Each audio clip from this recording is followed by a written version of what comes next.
Inabukasan naman. Eh, bakit tayo yung magagabihin?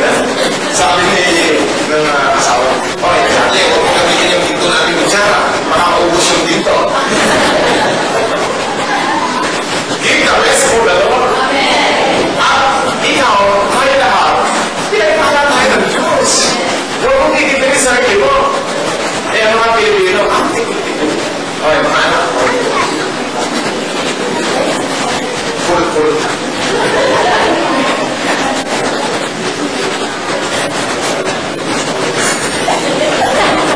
Dumating yung bisita, pastor. Sige mo, kain kayo ng kain. Pero kasi baka sinisigil ka. Tol, ang makasumahan ako. Maya-maya sa liga, Mamenos! Menos!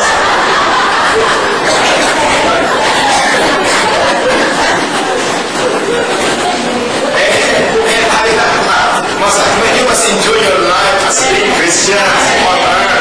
Kaya hindi mo nag-inisip. Pinapahira tayo sa buhay sa mundo ni Bago eh. Kailan tayo sasaya at naging maligaya kasama si Jesus. Sabi ko sa kayo, enjoy your life. Alam mo naman, pagkatapos na ito, pupunta kayo sa SM. Pabilihan siya. Oy, uwi, kaming ka. Say hallelujah. Praise God. Buksan niyo sandali ito ang Revelation. Job. Are you blessed today? Kaya natutuwa ko kayo?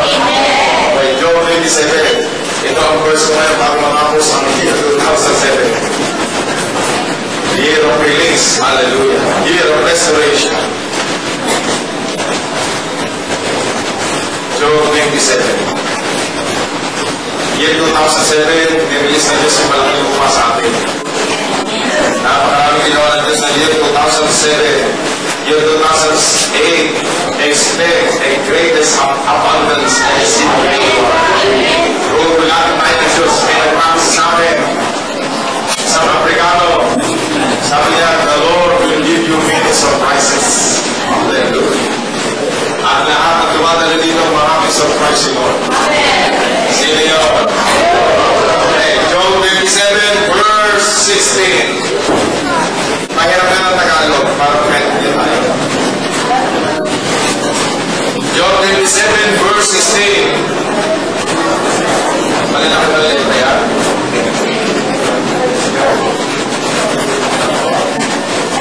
Malaki po ilaw yan. Ayan. Ito na lang ang baka may talat mo, sister. Job 27, verse 16. Are you ready? Yes. Nakikinig po kayo? I will say, mga people na malaking kayamanan. Nakikinig po po. O kaya'y magkaroon ng maraming kasuotan. Isaan sa mga yaoy, di niya pakikinabangan. Praise God, bakit eh?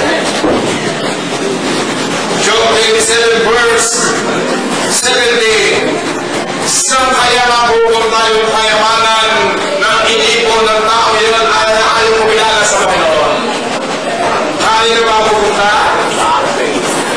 Isa man sa mga yaoy, di niya pakikinabangan, mapupunta sa mga taga-JCD.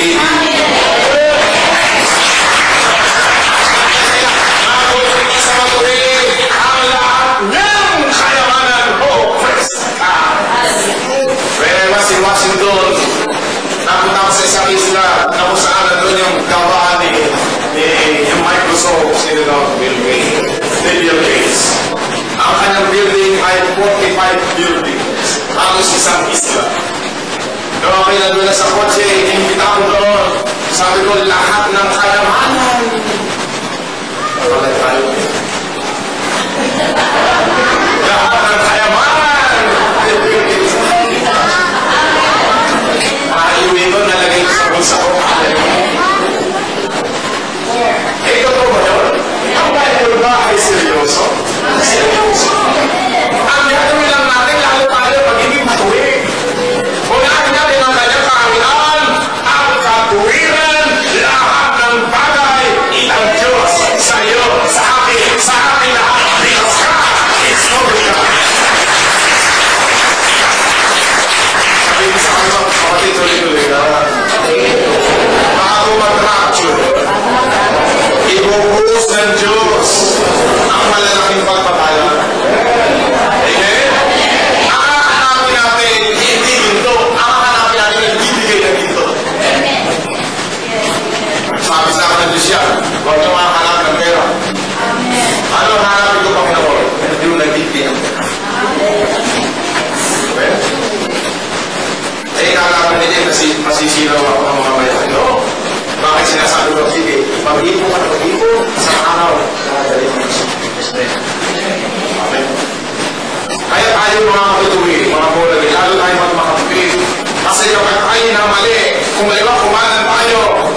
ating kayamanan uubusin at ibibigay talaga sa atin. Kaya tama sabi ko sa Lord, ang kayamanan ay parang ipon na may pakpak, magaling lumipad. Pero praise God, ang mga nagmamahal sa akin, sabi ni Jesus sa Proverbs 8, ay malamantin ang kanilang kayamanan sa iyo. Amen? Say hallelujah. Kaya po yung mga mahal sa buhay, pilitin yung makapag-mabolagay ang kailangan sa Panginoon Diyos. Amen? So, thank you, sister.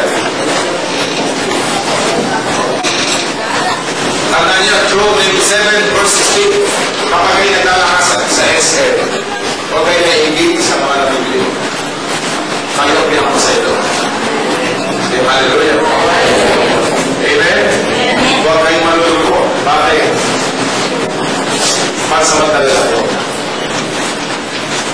Pero gusto na Diyos tayo sa ating church na ito, ibig sa pagkakot ikaw kayo si Master, being good and leader sa isang apostle. Yung nangako na Diyos si Abraham, gagawin ito sa atin. Thou shall be a blessing. Ang dalangin natin, Lord, pagpalain mo ako at magiging taluyan din ako ng pamamalas. Lagi dalawa, you shall be blessed and thou shall be a blessing. Ano sa Tagalog yun, thou shall be a blessing? Magiging alulog ka ng pagpapala. Hindi lang ang alulog, kundi source of blessings. Sabihin mo sa katabi mo, you must be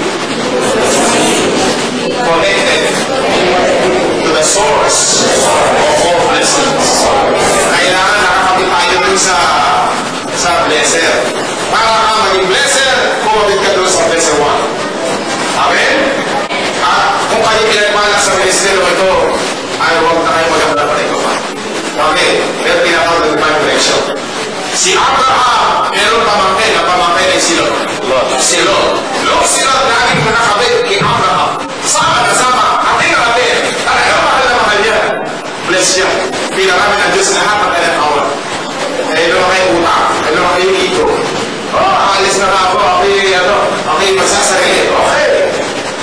Ano pinili niya? Sodom at Gomorra. Ano nangyari ito? Sa Sodom at Gomorra, maraming bading.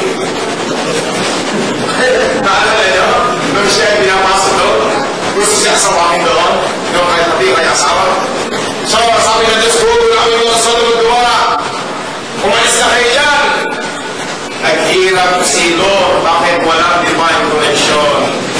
Kung hindi nakakonect na doon sa pinagpala ng Diyos, tanda natin ang may sector place ng Panginoon Diyos sa Iwala. Say hallelujah. Anong mission? Kinuha ng Diyos ulit. Inutusan natin si Abraham, kunin mo na si Lot. Anong bumalik si Lot kay Abraham? Bless the blessed vision. Ladies and gentlemen, today, in our time, in our new season, we are blessed by God. And you shall be a blessing to the nations of the earth. Amen?